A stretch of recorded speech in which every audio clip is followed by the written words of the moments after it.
Well, what can I say about the man and his lovely wife Debbie, who treated me to a fantastic weekend at the Army Air Force game back in October 2012. Go the Black Knights. Uh, the man that introduced me to a tailgate. We just call them barbecues, but anyway.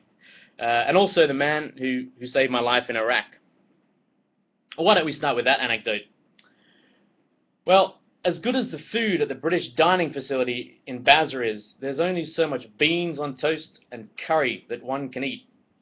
And as an Australian, we also have a taste for all things American.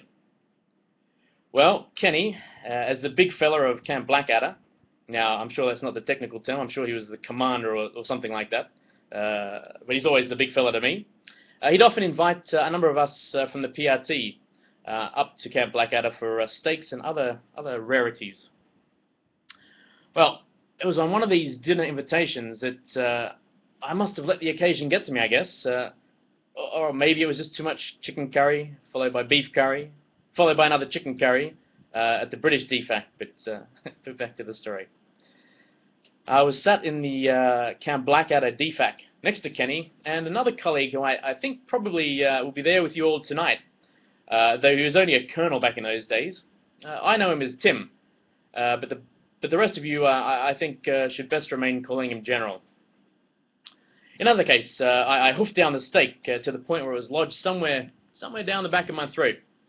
And let me tell you, I'm pretty glad that Kenny and Timmy must have done some sort of first aid training in the past, because old Mr. Heinrich never gets enough credit. But Kenny, ably assisted by Tim, used the said maneuver to dislodge the killer steak, and in doing so, basically saved my life.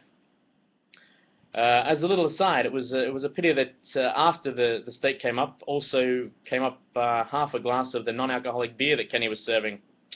And I must say, Kenny, that beer was about as good coming back up as it was going down. Anyway, Kenny had also invited us back to Camp Blackadder for cigars and campfires, most of which were interrupted by Saddam's old buddies with some incoming. Needless to say, cigars and body armor inside a bunker with a bunch of men makes for an interesting evening. Kenny also was the guy that provided me my first chance to fire off a few rounds from an AK-47 and an M4 and some type of pistol, which unfortunately dismayed the British Foreign Office who I was working for, but I'm sure it was 100% within the US regulations. And if not, well, delete the video. Anyway, as my time in Basra neared an end back in 2008, early 2008, we had a small party, a small barbecue back in our camp, to which, of course, Kenny was invited.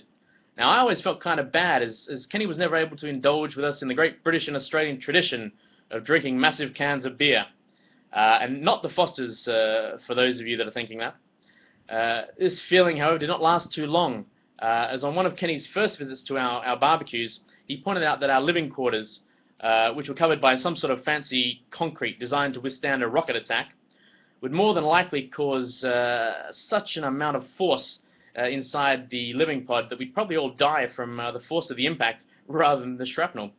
The Brits were telling us that we're all safe in our little pods, so I must admit this did give me a little bit of a pause, Kenny. Thanks for that. So perhaps not the white knight that I made him out to be earlier.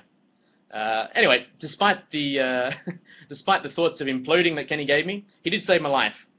He's a single malt aficionado and a cigar aficionado in arms. And most of all, he's been a great friend and colleague over the past many years.